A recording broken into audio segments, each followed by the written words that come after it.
A finals del 2024 hi havia 3,4 milions d'autònomes afiliades a la Seguretat Social. Moltes tenen malsons amb l'IVA, la trimestral, el model 390 i tots els tràmits que conformen la gimcana burocràtica de ser la teva pròpia jefa. Aquesta figura amaga molta explotació laboral per compte aliè, en el règim de falses autònomes o sota el capitalisme de plataforma. Cada vegada hi ha més autònomes que volen trencar els murs de l'aïllament i lluitar de forma col·lectiva. Pensem en el cas de Glovo, que ara mateix és mediàtic, amb la sentència que obliga a la contractació de les repartidores, i en la coordinadora d'autònomes de la CGT, que s'ha creat recentment. Per parlar de tot plegat, comptarem amb la Maria Rovira, més coneguda com a Oye Sherman, humorista, guionista i una de les cares més significatives de l'Està passant de TV3. També comptarem amb en Lluís Uedo, que és col·laborador d'aquest podcast i membre de la coordinadora d'autònomes de CGT.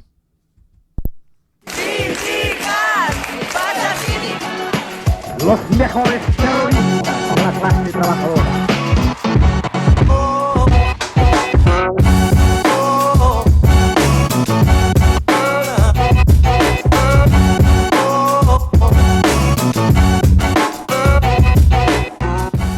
Hola! Què tal? Com estem? Com esteu? Bé? Benvingudes. Bones. Moltes gràcies per estar aquí, moltes gràcies per repetir en un altre rol ara, Lluís. Ja em veus? Bueno, res, per començar, vosaltres sou autònomes, Correcte. no? Això és fidedigna, fins aquí hem fet bé la feina d'investigació Sembla pel que programa, sí. bien. I ens agradaria començar sabent si heu tingut en algun moment, Maria, has tingut alguna experiència traumàtica sent autònoma, com és aquesta gestió de ser la teva pròpia jefa? A veure, jo crec que el trauma m'ha vingut sobretot per com sóc jo, en el sentit que he hagut de necessitar un gestor des del minut 1, que és una persona que també té una entrevista, és a dir, crec que el meu intercanvi amb el meu gestor ha estat una cosa... Vull dir, jo sé que parla de mi a l'hora de sopar, aquesta persona, no passa res. I bé, no sé si trauma seria la paraula, però sí que ser la teva pròpia jefa, doncs té, evidentment, com tot, no? Parts bones i parts dolentes, però hi ha aquest punt de, hòstia, no, odiar un jefe en veritat és molt gratificant. I t'acabes odiant a tu mateix, no? Llavors ocupes un espai que potser no voldries. Sí, estic molt d'acord. També, sobretot, amb que els gestors necessiten unes entrevistes. Són molt peculiars. I cursos de... Humanisme o de... emocions, no? Sí. Això que fan ara a l'escola, potser apuntaria als gestors de Catalunya, perquè Déu-n'hi-do. Una mica de comunicació i d'intel·ligència emocional, no? A veure, potser ja els hi va bé per fer la feina que fan. Sí, però un Excel suposo que és la més perfecta, aquesta personalitat, per fer Excels i tal. Sí, realment sí. Llavors simplement és entrar en contacte amb una persona que és diferent a tu, que això sempre enriqueix, no? Sobretot quan se't troben amb gent que és en un sector tan diferent a un gestor, que justament necessites un gestor perquè no en saps absolutament res d'allò. Totalment. Ets totalment desprotegit i el que et digui serà. Clar. Però de vegades afecta, A mi em va enviar un mail dient de veritat has facturat tan poc com agost i setembre, i jo. Bueno, i tu uns 5 anys, això, no m'has fet un mail mínimament alegre, vull dir que aquí cadascú té les seves skills, no? Has perdut diners per culpa dels gestors? Com saber-ho, Lluís? No, jo sí que ho sé. Com saber-ho? Jo no tinc ni idea. A mi, per exemple, se m'han descuidat donar d'alta de Seguretat Social o d'autònoms, o si estava donat d'alta, no sé per què m'han donat de baixa d'una de les dues i vaig perdre molts diners pagant autònoms, no me'n recordo què passava, però vaig acabar perdent milers d'euros. A mi això no em consta que m'hagi passat, però sé que si em passés i el meu gestor no m'avisés, jo no ho sabria. És a dir, pensaria que és cosa de la meva conjuntura econòmica. A mi el que em va passar va ser que directament em van dir aquestes factures d'aquests mesos les has de fer un altre cop en un altre mes perquè no estaves donat d'alta i tot el que havies fet, tot allò no serveix de res. Hi ha moltes parts del vostre dia a dia que estan a la intempèrie, o sigui, no només la gestió econòmica o aquesta part més legal, hi ha altres parts de la vostra feina que estan molt a la intempèrie, que esteu venudes a terceres persones, a banda dels clients o de la gent que us contracta, Sí, a banda de clients i a banda de gestors. Sí, qui més us tortura en el dia a dia? Digues. No. Jo crec que hi ha una cosa que no sé si aniria aquí, però també jo crec que és important assenyalar-la, que és com la manca de rutina, no? Estructura que tenim. Normalment el treball assalariat et dona una estructura i una rutina i també un entorn humà de gent amb la que segurament normalment no et relacionaries, però que la veus, vull dir, no sé, a mi personalment m'agrada això, a mi m'oxigena bastant. I quan estàs tu a casa, a la teva taula, mirant-te cara a cara amb la gossa, no? Que està al sofà dient un altre cop tu, això és també, jo crec que ho fa una mica més complicat. Totalment d'acord. Jo ara fa temps que estic en un espai de cotreball, que no és un coworking, i dinem junts, celebrem aniversaris, bueno, fem una mica microsocietat. Com una família, no? Sí. I em salva emocionalment i mentalment, em salva. Només pago gestor, no pago psicòleg, vull dir, és un avanç.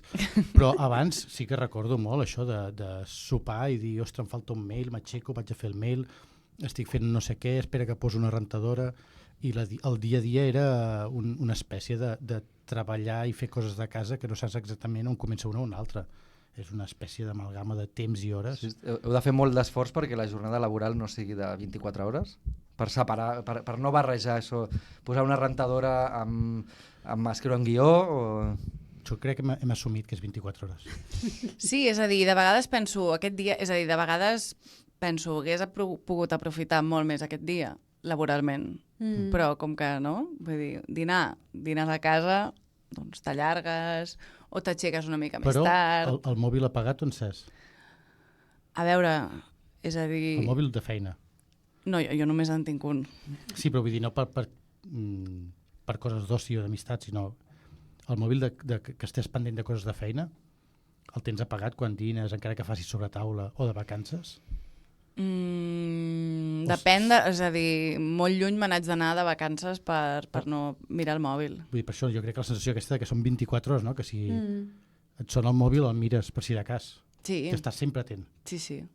Clar, hi ha la cosa aquesta també de les cases, que com que generalment tampoc acostumem a viure en mansions, no sempre és tan habitual que tinguis un espai de treball separat com per poder desconnectar, perquè jo quan he estat compartint pis i he estat fent feines de freelance, la casa, o sigui, la meva habitació, el meu llit, la meva taula, l'escriptori eren un mateix espai i la frontera és una mica difusa, no? O sigui, ja no és només la rentadora, també és que estàs en pijama responent mails i alhora vols anar-te a veure una sèrie amb el mateix ordinador que has estat fent servir tot el dia per currar. Totalment. Jo crec que aquí la gran fórmula de compartir pis és freelance i assalariada. Perquè així aquella persona surt de casa... Algú que surti de casa i llavors torna, no? Al vespre hi ha hora de sopar i llavors... I té algú per explicar. Clar. Sí, avui plovia. Totalment. I tu allà eixugant els gots com un barman, no? De salon. Sí, com anècdotes de l'exterior, no? Pel que veig. Sí, no, totalment. I també el que passa és que quan... Perquè jo vaig intentar anar a un coworking, però sí que és veritat que necessitava com molt silenci i depèn del coworking, és a dir, no és aquesta la idea, no és aquesta la dinàmica, però llavors què passa? Si treballes a casa, te n'adones que fan moltes obres al teu edifici i a tots els voltants. Sí, Barcelona està en obres perpètua. I ja, és a dir, concentrar-te és una cosa, però si has de gravar qualsevol cosa amb àudio, tens ganes de saltar pel balcó en algun moment. Jo he anat a fer encàrrecs de dir, bé, doncs ara esperem que passi això, vaig a fer una altra cosa i quan torno a veure si puc. Però no sempre, és que a Barcelona és tota l'estona, Sí. També estem parlant de dos autònoms que treballem molt amb ordinador i a casa, però també els autònoms és més plural. Sí, després ho treballarem, això. Una cosa tècnica que diré aprofitant aquest silenci, no doneu cops a la taula, perquè no patiu, però perquè es sona bastant. Ja està, només això ho tallarem. Bien. Tornem a aquest horari de 24 hores o aquest estar pendent les 24 hores de la feina, d'aquesta barreja, no poder separar una cosa de l'altra. Creieu que és una forma com molt recarregulada d'explotació laboral? El capitalisme s'aprofita d'aquesta naturalesa del treball de les autònomes per afavorir l'autoexplotació? Jo a vegades considero que és una mica com la censura. No hi ha censura, sinó és autocensura i això és autoexplotació, que és potser més pervers fins i tot. Quan t'exploten tens molt clar això, enfadar-te amb el jefe, enfadar-te amb no sé qui, quan tens una censura clara és molt fàcil, però quan és auto és molt fotut, sobretot quan hi ha aquesta percepció, que fins i tot la tinc jo, innata d'emprenedor, no? de que si tu esforces i treballes molt i molt i t'aixeques molt d'hora, saps? Com dona una miqueta més, perquè llavors tindràs un premi, una pastanaga al final del camí i al final t'acabes explotant. Hi ha només pals i una mica de pastanaga. I també per tot el que passa econòmicament. Depèn hi ha molts tipus d'autònoms, però el meu cas és jo sé la feina que tinc aquest mes, els propers 2, 3, 4, 6 mesos, però no sé quina feina tindré d'aquí un any. Llavors, tot el que pugui, com un rosegador a la tardor, emmagatzemar, perquè no sé què passarà a l'hivern. Llavors hi ha aquestes coses que sí, t'autoexplotes sempre. Sí, per mi sí. Sí, totalment. A més, hi ha aquest pensament / certesa de dir és que si no ho faig jo, ho farà algú altre. Cert. I que hi ha molta gent disposada a treballar i segurament per imports variables. Diguem-ho així. I clar, també és una mica també és un tema a part, no? El tema d'acceptar segons quines quantitats perquè tens aquesta sensació i certesa d'estar precaritzant el sector i totes les companyes, però alhora és molt difícil, no? Posar com dades objectives. Bueno, no ho sé. I això, la sensació que si dius que no ja no et trucaran més. Perdre clients és una de les pors grosses, I també que generen circuits de confiança i que si truquen a algú i funciona, sempre trucaran aquest algú, una mica. Llavors, per això jo crec que la gent està més... Doncs, també per això que tu deies, no? D'impossibilitat de calendaritzar uns ingressos o tenir una previsió tranquil·la de com aniran les coses. Llavors sí, la gent s'autoexplota perquè estàs en... No queda més. Podem escoltar l'àudio que ens enviava la Paula Solanas, que és periodista especialitzada en economia del diari Ara, i és l'autora del llibre El Club de los Unicornios, on analitza el capitalisme de plataforma a l'Espanyola. El que ara coneixem com el capitalisme de plataforma ens va arribar a les pantalles dels nostres mòbils a través d'aplicacions. Sobretot les primeres eren nascudes als Estats Units, que d'entrada es venien com a eines de col·laboració, com a intermediaris, que simplement posaven en comú particulars que buscaven un servei i els professionals que l'oferien. Clar, el que va aconseguir aquest lèxic tan mesurat i tan de Silicon Valley va ser disfressar com a autònoms a treballadors sense cap tipus de poder per fixar les seves tarifes i que han hagut de renunciar a drets laborals tan bàsics com unes vacances remunerades o poder-se agafar una baixa mèdica a canvi d'acceptar aquestes condicions. Aquest any farà una dècada que va néixer Glovo a Barcelona i encara que potser a l'estiu ja trobarem que han claudicat i contractant com a assalariats els seus riders, com han promès, no existeix una llei integral que reguli el treball en plataformes més enllà de la missatgeria. Sectors com les cures, la neteja o el transport també continuen patint aquesta mateixa lògica en què una empresa tecnològica s'escuda en el fet de contractar autònoms bàsicament per generar precarietat i aprofitar-se de treballadores en situacions vulnerables. Quin panorama, no? Clar, jo voldria dir que en cap cas ens col·loquem en aquest sac, no? Vull dir que, evidentment, hi ha un gruix de treballadors autònomes, falses autònomes, que estan en situacions molt més precàries i molt més dures i molt més complicades. Això és així. Sí, però, de fet, segurament, si miressis tots els teus contractes, veuries, en general, no sé, no m'he mirat el teu expedient, però la majoria d'autònoms... No t'has colat en els seus arxius del gestor per mirar què té i què no té, bueno, està bé. En general, una majoria exagerada d'autònoms i autònomes podrien treballar sense ser autònomes, podrien tenir contractes d'un dia, de 2, de 3, de 4, de mitja jornada. En realitat, moltes vegades nosaltres també som falsos autònomes. L'únic que se'ns ha explicat que no ho som, que no som capaços de veure-ho. Vull dir que sí, està molt pitjor, això sí que és un fals autònom de judici molt, molt evident, però hi ha uns grisos que també hauríem de començar a veure que no tots els autònoms hauríem de ser autònoms. Bueno, i tot el que es guanya, no? O sigui, el benefici d'estalviar-te la seguretat social per part de les empreses, no? La pèrdua de drets vostres, la manca de cobertures legals en cas de una baixa mèdica, vull dir que al final també no és només el dia a dia que patiu, sinó també com les previsions cap endavant. Ara estic sent com molt pessimista respecte al vostre futur, però és veritat que hi ha tot el tema de no tenir accés al dret a l'atur, de no tenir una pensió garantida, vull dir que... En principi tot ho tenim, segons teoria tenim atur, tenim baixes, tenim jubilació, en teoria. En teoria. El problema és que treballem 24 hores i el que és molt complicat de demostrar és que l'accident ha sigut laboral o no laboral. Que és molt complicat de demostrar moltes coses. O l'atur. com faries tu per explicar que t'has quedat sense feina per demanar l'atur? Si tens... Ensenyant els no-mails que t'arriben, ensenyant els whatsapps que has enviat i que no t'han contestat. Sí, no, és molt difícil. No es pot. De fet, a mi una de les coses que quan la idea d'aquesta... Perquè jo vinc del món del periodisme, que en general és difícil trobar feina en aquest sector, i molta gent sempre és la cosa aquesta, doncs et fas freelance, no? I ja està, i se t'obren les oportunitats. Però a mi una de les coses que em sembla més admirable de les autònomes és la capacitat de vendre-us. O sigui, tota aquesta cosa de trobar feina, de trobar projectes, de trobar clients, que és una feinada increïble. I amb això que deia la Paula del capitalisme de plataforma, em fa pensar que jo he vist anuncis de Wallapop de gent que s'anuncia per fer feines que, òbviament, o sigui, no estan sota cap mena de figura legal, i intueixo que si al final ho estan fent facturant haurà de ser com a autònomes, perquè és impossible, si no. I em recorda tot plegat a això que passava en els anys 90 de les ETTs, no? De les empreses de treball temporal, que era una forma d'explotació històrica que moltes companyes, segurament del sindicat, en el seu moment, d'una miqueta més grans que nosaltres, van estar...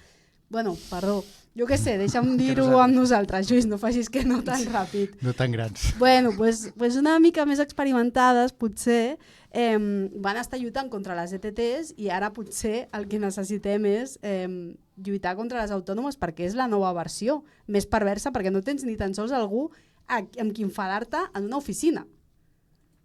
Totalment d'acord. A favor. Tanquem el programa.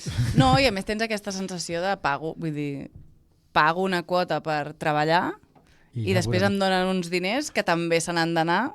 Si t'ha anat bé el mes, si a última hora no t'han dit i que al final aquesta setmana o aquest mes no hi ha feina.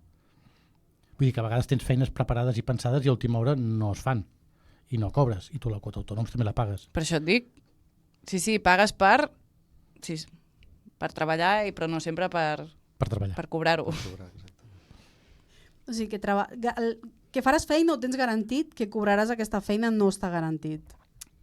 I a més, jo sóc la persona menys documentada del planeta, vull dir que no ho he mirat, però sí que respecte a altres països les quotes d'autònoms aquí no tenen cap mena de sentit. Llavors, és dir, sembla que s'han com aprofitat, no, d'aquest nínxol de gent que està absolutament atomitzada, això, que no existeix un sindicat, que no existeix una llei d'autònomes forta, que no hi ha hagut encara... O sigui, no hi ha hagut un debat públic real, només hi ha hagut com una mena de queixes, no? Però crec que sí que vivim una situació molt, molt anòmala i que espero que d'aquí uns anys puguem explicar a les futures generacions, no? Com, ui, sí, jo me n'anava a treballar. Vull dir que les nostres condicions d'ara siguin una mena de conte de terror. Sí, de fet, jo a vegades penso i rumio i dic, ostres, que tot això d'autònoms està pensat per al fuster o per l'advocada de fa uns anys, no per les nostres professions. I estem portant unes càrregues que no són les del fuster o de l'advocada, que no estem treballant amb uns horaris, amb unes fórmules. Tenim un dret legal que no està pensat per als treballs d'ara, per Globos o per nosaltres. I el nostre cas s'està enfocant com si fóssim una pime, com un petit empresari. Sí, I com un fuster o com una advocada, no, i no és el nostre cas. No és el nostre cas, llavors no estem representats, estem dins uns supòsits que no, per mi no es corresponen. Llavors a partir d'aquí, per mi, tot malament. Sí. Podeu, com molt resumidament, més o menys, quines són les quotes, o sigui, com mensualment, perquè ha variat últimament amb la nova llei, això ha canviat, però em sembla que em sona com que al principi podien ser com uns 50 euros quan et dones d'alta, no? La bonificada. La bonificada durant un període... Crec que són primers 6 mesos, no? 6 mesos, un any, no me'n recordo. Que clar, perquè d'aquí després... anys que no toquem aquesta quota. Ja. Ai. Ojalà, no? Però això, aquesta la bonificada, i després pot arribar fins a 300 euros, em sembla, al mes, si no vaig errada. 300 euros seria la normal. Sí, és que i depèn si cobres més d'una quantitat, és que potser pots pagar fins a 600, fins a si no 600 euros. La quota més alta és, si factures 6.000 euros o més, al mes són 600 euros. I qui factura 6.000 euros o més al mes? No sé, entrevisteu-lo. Molta gent. Hi ha molts empresaris que la seva fórmula és ser autònom, perquè quan cobres molts diners, autònom et surt molt bé de preu. Clar, però si ets empresari... Només et surt bé autònom quan guanyes molts diners. Clar, és que un autònom legalment pot tenir assalariat, no? Gent Clar. contractada, Sí, assalariats. però igualment això, tu en una empresa tu pots tenir algú autònom. Vull dir que és una figura que surt molt, que és beneficiada per la persona que guanya molts diners. La resta no ens surt bé, no ens surt a compte. Llavors hi ha una mena de dir, assumeixes aquest tipus, no, de situació laboral perquè vols fer un tipus de feina en concret. Llavors és una mica triar, no? De dir, a què em vull dedicar jo o què, no? Hi ha moltes feines que també t'hi empenten, o sigui, ja no tria ser... Que és una mica, a vegades veus l'opció i t'hi vols fotre autònom, però hi ha vegades que és que t'hi empenten, que per treballar a tal lloc has de ser autònom. Sí, no, dic que és això, que tu vols fer la feina... Tu no és que vulguis ser autònom, Clar. tu vols fer una feina concreta. I resulta que si vols fer això només pots ser autònom. Veia la gràfica d'altes i baixes de treballadores autònomes a l'estat espanyol i el boom va ser quan la crisi del 2008, 2009 va haver el primer boom, no? Després va anar baixant a poc i ara estem tornant als nivells d'aquell boom del 2008, o sigui que hi ha alguna com que s'ha anat consolidant i el que era una solució temporal a quedar-se sense feina i buscar-se la vida, no? Ha acabat sent una part estructural del mercat de treball, no? Que passa per moltes de les feines creatives com les vostres, també de repartidors, de la nova economia, aquesta plataforma que ens explicava abans la Paula, no? Estan a tot arreu, els autònoms no només són creatives, n'hi ha a tot arreu. A mi la figura de l'autònom que em ve al cap és un xispes, un lampista, gent que arregla coses. La gent del camp també és autònoma. També. Està a tot arreu, perruqueres, advocades, estan a tot arreu. Vale, llavors anem a la part una mica propositiva, sindical, tal. Tradicionalment els autònoms i les autònomes us heu associat en àmbits com gremials, no? Professionals, l'associació d'editores, de traductores, no? Quins són els límits d'això? O sigui, entenc que té moltes parts positives, no? per defensar-se i per protegir això en un sentit gremial, però quines són les limitacions i per què hem de fer el salt com a la via sindical? Tu n'estàs a cap? Jo no. No, jo tampoc. El que tinc entès, per Espera, tant... no estàs a cap associació? Sí. Vale. Tinc entès, per exemple, que en una associació poden haver-hi gent autònoma o fins i tot empresaris. Depèn de l'associació, no només parla d'autònomes, sinó d'altres tipus de gent que té altres interessos. Llavors ja els interessos de l'autònoma potser baixen i fins i tot quan entren persones de poder s'acostumen a representar millor els seus interessos. I també hi ha tota una part que les associacions no poden fer, i per exemple un sindicat sí, que si voleu entrem amb el tema perquè és bastant interessant. Sí, endavant. Dale. Un sindicat pot anar per una empresa directament i fotre-li una vaga. Una associació, en principi, no. Seria una associació molt canyera, una associació que s'ha posat a fondo. Hi ha tots aquests temes laborals que l'associació no hi toca. Una altra de les coses, i que nosaltres a la coordinadora d'autònomes de la CGT hem fet, és posar tarifes.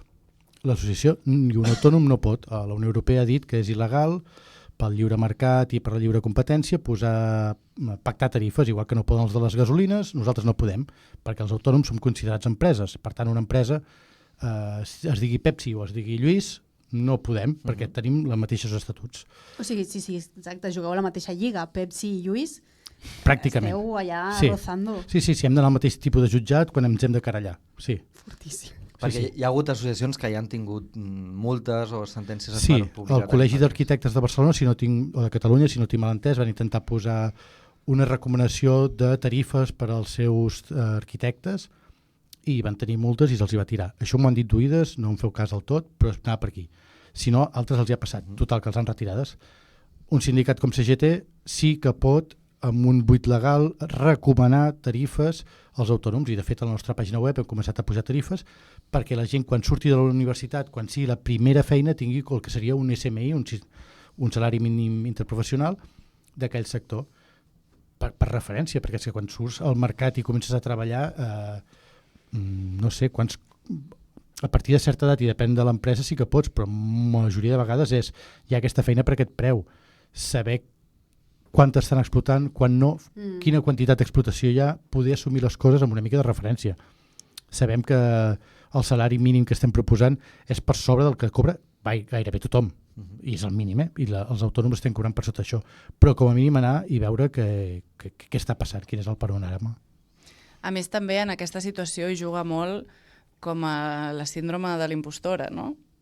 De dir, clar, si tu just acabes de començar i et proposes una feina i de vegades et diuen quan vols i tu dius una xifra absolutament irrisòria perquè vols que et diguin que sí i també perquè tens com molt poca confiança, no?, en el que puguis fer, i aquesta gent t'ho accepta. Home, qui dirà que no? Clar, però vull dir que hi ha xifres que les veus anys després i dius... Sí, desgraciats. Totalment. Estaria molt bé poder dir ser un convenio i fora, un mínim. Clar, que t'ho faci un intermediari públic, no? Ja no un representant privat, és a dir, no, intermediaris públics que s'ho miri és que és molt fort. I ho determini. Ens poden pagar el que vulguin, ens poden pagar 10 cèntims al mes, si volen, i seria legal. És totalment legal que et paguin treballar 12 hores diàries per 10 cèntims, seria legal. És molt fort.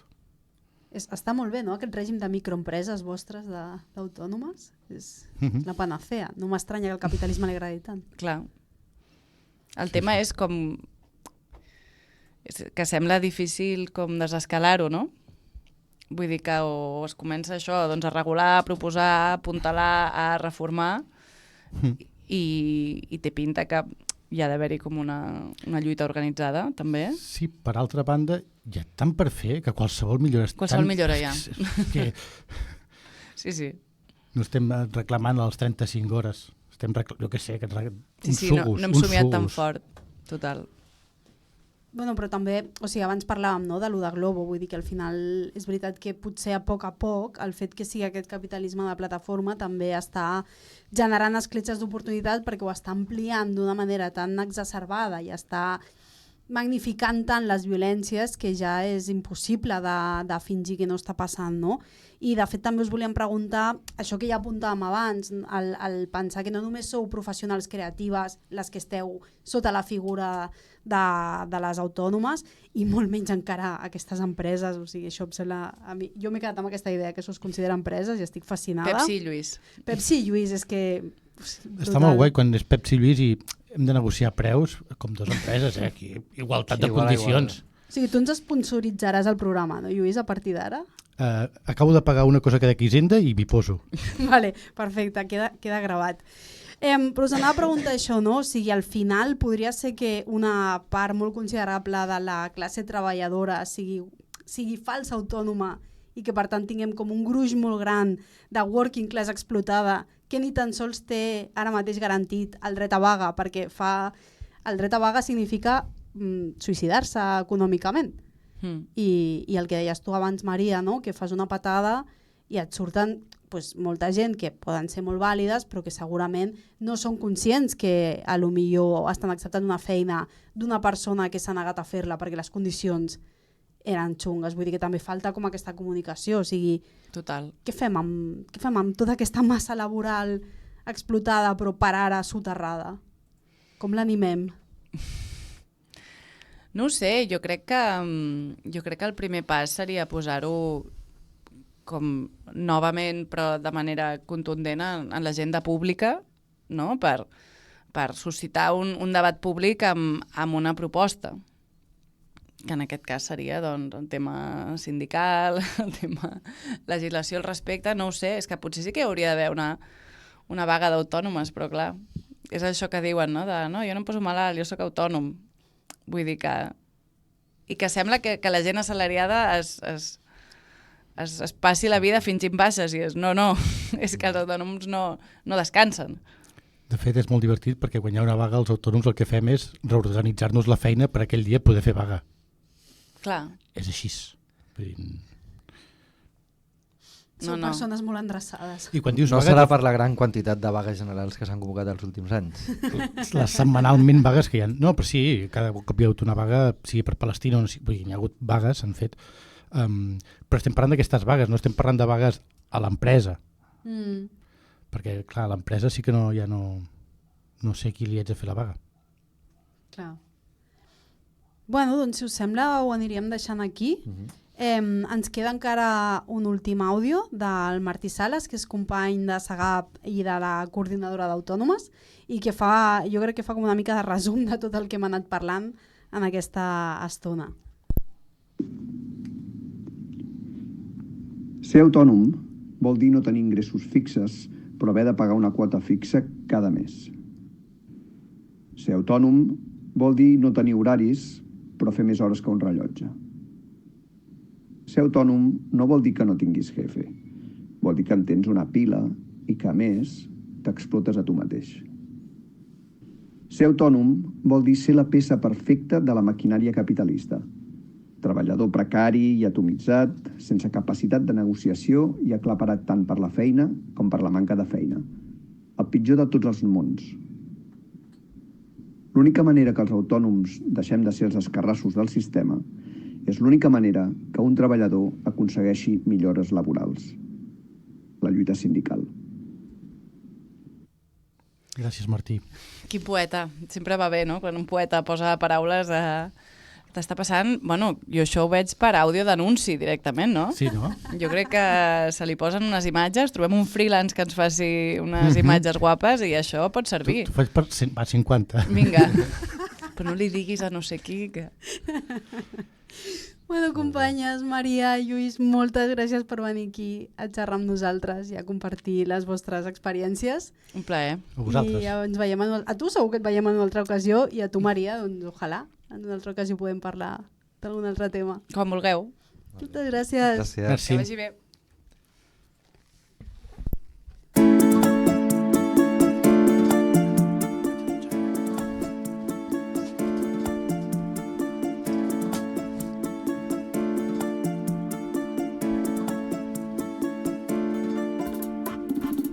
Llevo mucho chisme en lo harto y voy siempre cargado, qué asco.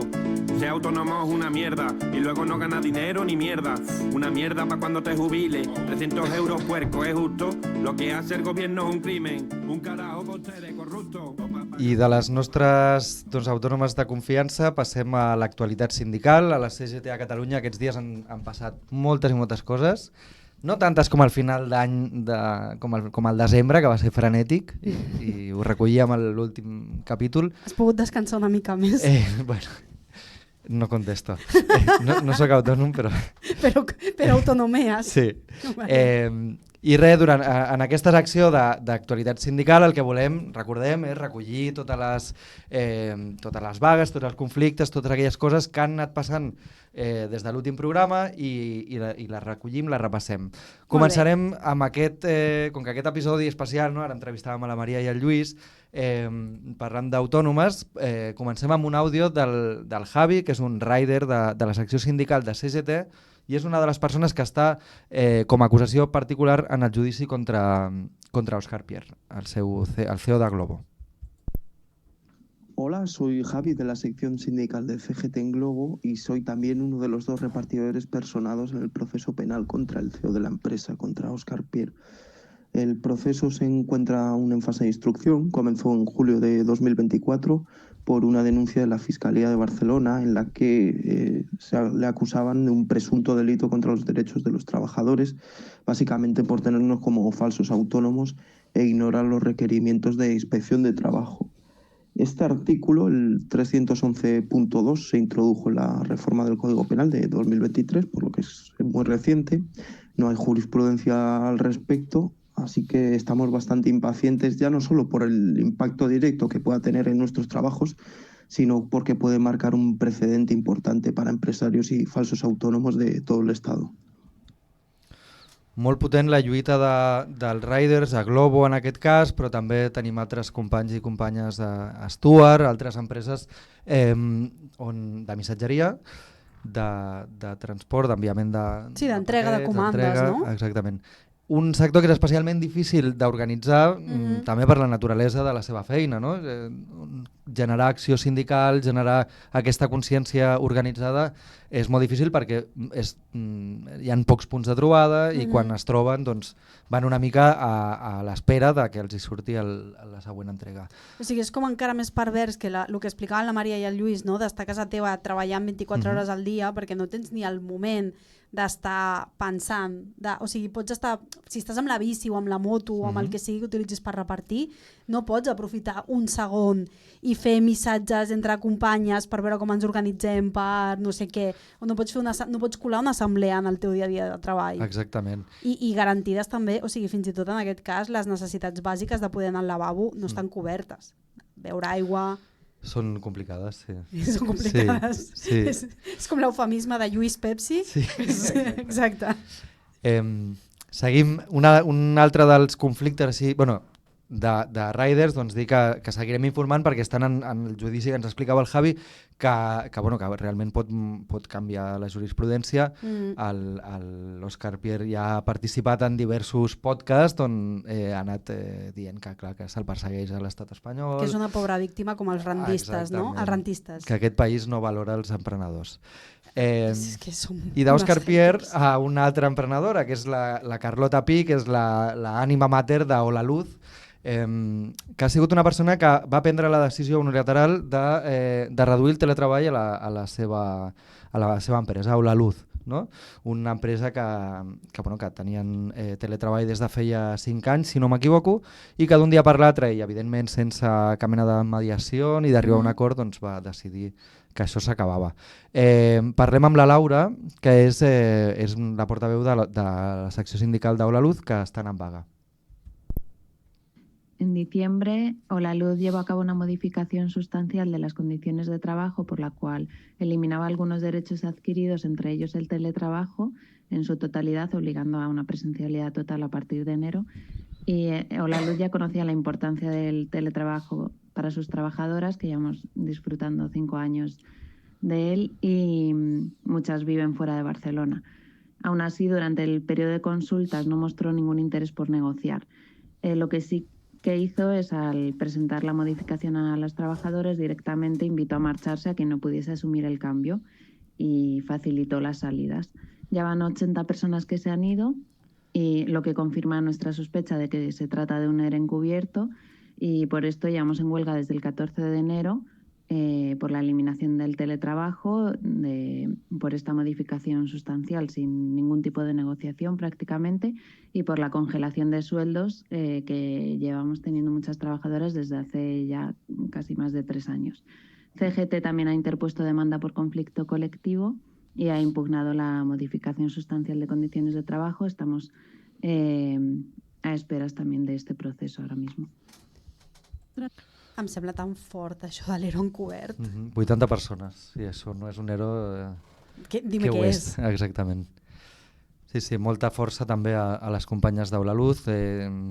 És un conflicte complicat que també ha generat molt d'interès als mitjans perquè realment, si no és la primera vaga, deu ser la segona, però jo diria que sí que és la primera vaga que es fa pel motiu del teletreball. No? Doncs després de que hagués arribat en teoria per quedar-se, doncs sembla que no està aquí per quedar-se i això, molta força per les companyes d'Hola Luz. I l'últim àudio que portem a la secció d'actualitat sindical és un retall del directe que vam fer dijous passat amb la... Dijous passat, vols dir el dia... Dijous passat era el dia 13 de febrer. Vale. 13 de febrer. Gràcies, Anna. Sí, perquè no sabem quan esteu escoltant això i perquè el pugueu recuperar. Exactament. Doncs és un directe que vam fer des de CGT Catalunya en el que explicàvem, aquesta sí que segur era la primera vaga del sector de la indústria del videojoc. Superpotent, concretament a l'empresa Ubisoft. Ubisoft, també un dels motius de la vaga era el canvi del teletreball, tot i que no l'únic, va fer aquesta vaga coincidint amb que a França hi havia una vaga general de la indústria del videojoc.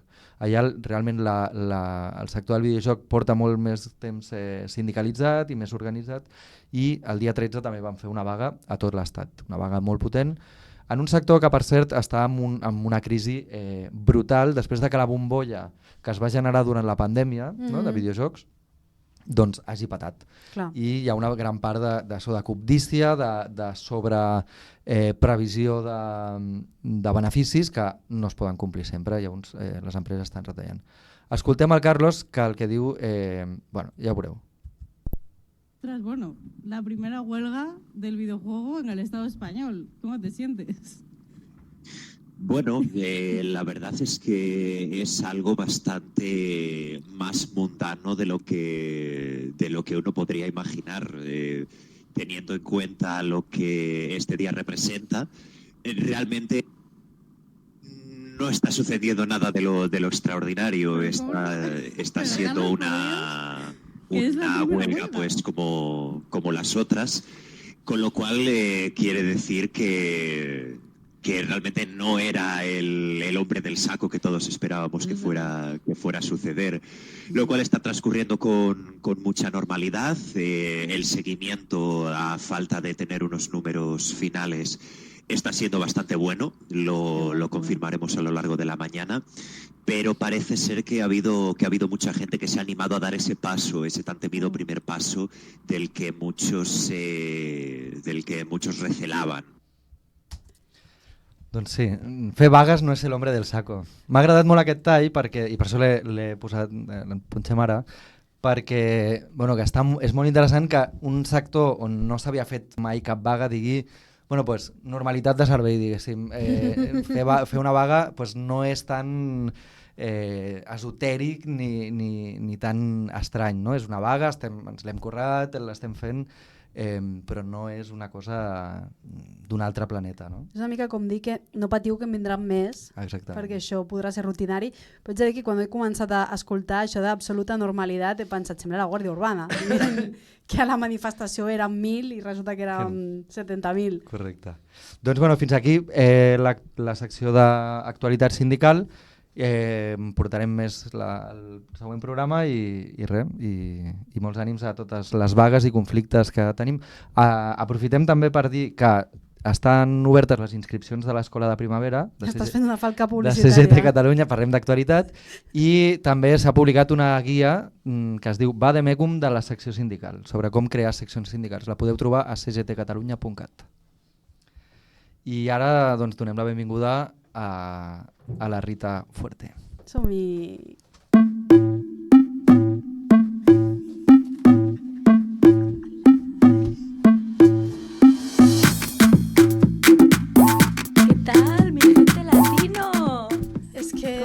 Jo, amb els teus outfits, estic living. Què tal? A veure, avui vaig rapideta, anem al gra, perquè tenim poc de temps. Exacte. Pues fa unes setmanes el govern de l'estat espanyol va aturar la tramitació d'un reial decret que anava sobre intel·ligència artificial, i amb aquest reial decret pretenien regular el desenvolupament de models d'IA generativa, que és una cosa que està promovent-se en cursos, en diners públics, que ara ja parlarem d'això. Aleshores, jo avui de què vull parlar-vos d'algoritmes i un poquet repassar este tema de la IA generativa, que també té bastant a veure amb autònomes del sector del que estàvem parlant a l'entrevista, perquè les guilds hem d'estar al dia de tot. Una guia informada. Aleshores, què passa? Arts gràfiques, audiovisuals, espectacles, videojocs, traductores, etc. Tot el que tinga a veure en producció artística, producció cultural, fa temps que hi ha com una preocupació clínica compartida en aquest sector per com afecta la manca de regulació de les IA generatives a obres de caràcter creatiu, perquè, com sabeu vosaltres dos, són obres que estan protegides normalment per drets d'autoria i d'explotació. Aleshores, també, com els riders, la nostra feina té molt a veure en algoritmes, però en comptes de treballar per a un algoritme, com és el cas de riders, nosaltres moltes voltes estem treballant contra un algoritme. Sí, totalment. Aleshores, per què dic això? Perquè una persona que se dedique a produir qualsevol història que sigui artística, arriba Paco, per exemple, i diu, jo per què he de pagar algú que me faci un cartell o que me faci la portada d'este llibre que necessite ara? Jo per què he de pagar algú si això en 4 clics ja ho tinc i m'estalvio els dinerets, no? Pues no. Ai, Paco. O sigui, no, Paco, m'explico? Però si és contra el pack d'Adobe, o sigui, això es pot fer, no? Això és palomita blanca, no? Vull dir, si faig servir un Canva per treure un fondo d'un logo, no estoy pecando, no? Anem a mirar que sí i que no, perquè a veure, Paco, primera, per començar, fa anys que ningú fa clic en lloc perquè tot és tàctil, val, Paco? I segona, a banda, és que la teua família potser no t'ho vol dir, però eres un cunyau, vale? Que no veus, no eres capaç de veure quan tu agafes en una IA generativa per estalviar-te aquests diners i fer-te una portada, no estàs veient que tu eres igual de prescindible que la gent a la que tu no vols, la que te vols estalviar tu pagar-los, la teua feina tampoc te cregues que és insubstituïble i que tu no te podrà passar el mateix, no? Aleshores, esta portada que faràs en IA generativa, a banda del cost ambiental que té, que d'això parlem un altre dia, val? Que és com, bueno, això hi ha dades sobre això, costa, és 10 voltes més, gasta 10 voltes més aigua, fer una pregunteta al GPT que buscar una cosa en Google, per exemple, però d'això parlem un altre dia. I aquesta portada d'este llibre que tu vols fer en IA generativa és que és el resultat de combinar a tota pastilla milers i milers d'altres composicions, per això va en prompts, que se diu, que simplement és que ho arremescle tot molt de pressa. Però són obres que estan protegides per drets d'autoria i que algú ha produït en algun moment i no les ha produït per a que tu les gastes per la cara, m'explico? Perquè tu, Paco, que eres un cunyau que confons mullar en netejar, que no entens les relacions entre temps i diners, tampoc entens, és molt difícil que entengues la diferència entre crear i robar, no? Aleshores, estos models, perquè ara anem a explicar-ho en sèrio, estos models s'han entrenat a base de l'espoli de l'explotació massiva d'obres que estan protegides pels drets de propietat intel·lectual, és a dir, és feina que ha fet una altra gent i que les agafem sense permís. Molta gent perquè no ho sap això encara, per això també ho hem d'explicar, no? Per tant, ni és intel·ligent ni és artificial, és feina d'un altre que tu estàs robant per la face. Però mentre nosaltres estem centrant la conversa en fantasies que pareix que estiguem parlant de la pel·lícula de l'hombre bicentenario, les empreses que fan això són empreses del món real amb una lògica extractivista pròpia del sistema en el que vivim, que s'estan enriquint en textos, música, veu, imatges, que han agafat això sense permís i que estan ara tranquil·líssimes perquè tenen una impunitat que és molt superior a la capacitat de qualsevol govern de legislar per a regular-ho.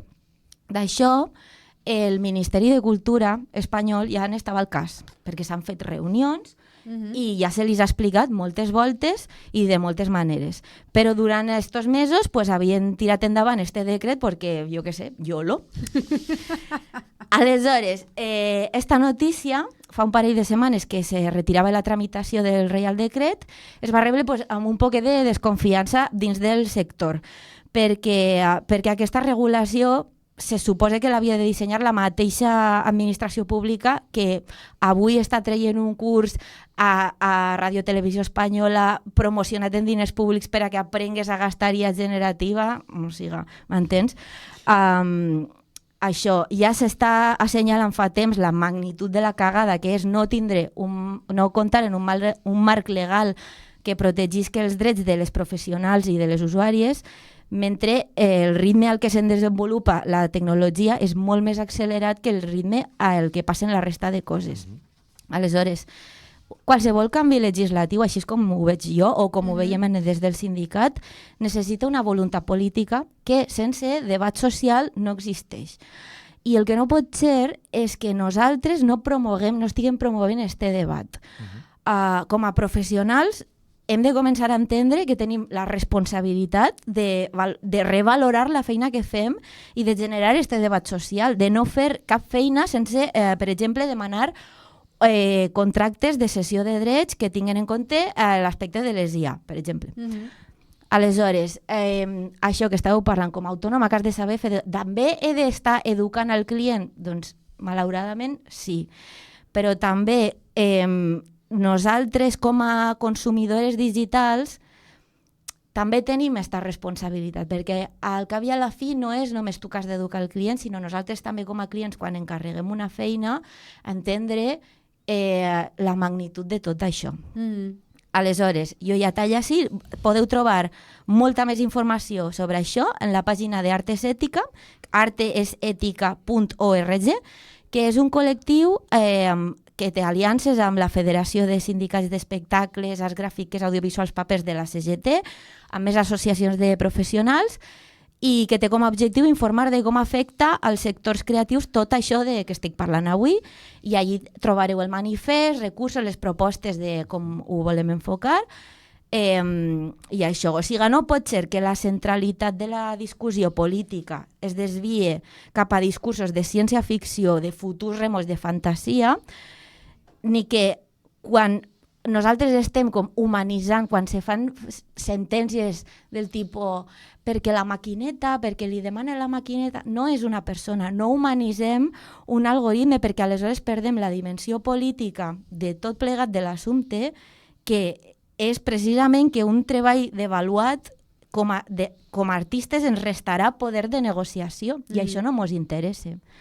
Per tant, no busquis a mai a internet, i abans de demanar-li al xat GPT, Paco, per favor, que te faig la portada d'un llibre o del que tu necessites, per favor, digue-li la càmera. Abans de fer això, recorda que de la mateixa manera que nosaltres hem entès ja que no és culpa teua que t'apugen el lloguer, que no és culpa teua estar en una lluita en regles del joc desiguals, pues també entenem que qualsevol situació de pèrdua o de lluitar per uns drets, especialment en l'àmbit laboral i especialment les autònomes del sector creatiu, si no és un problema que has tingut, potser és un problema que tens ara mateix, o si no, és un problema que acabaràs tenint.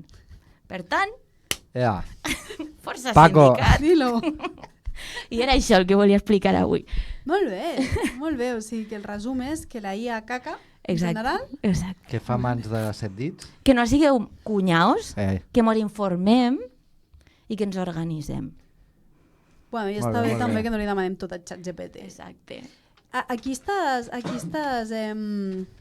Aquí estàs homenatjant avui amb el teu outfit? Ets un featuring de dues persones de la mateixa família? Això potser ho explicarem més endavant. Em sembla molt bé. Sí. Si hi ha alguna listilla que ho ha entès, que mos deixi un digui en comentari. comentaris. Exacte. Vale, Rita Fuerte. Gràcies. Pues moltes Moltes gràcies. gràcies. Vale, ens veiem. Hala, fins la próxima. Qué fuerte viene esta chica siempre.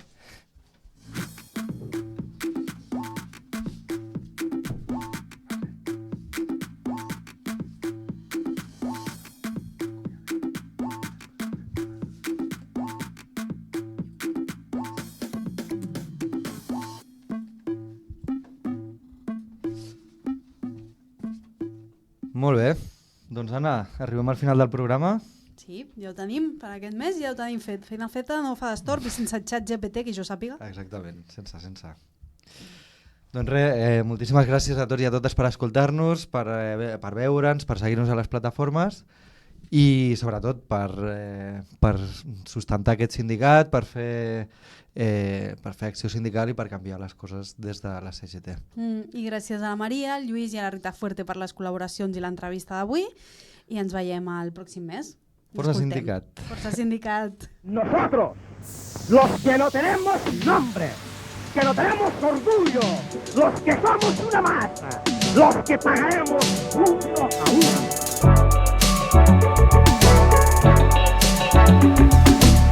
Mientras quede uno, nosotros vivos.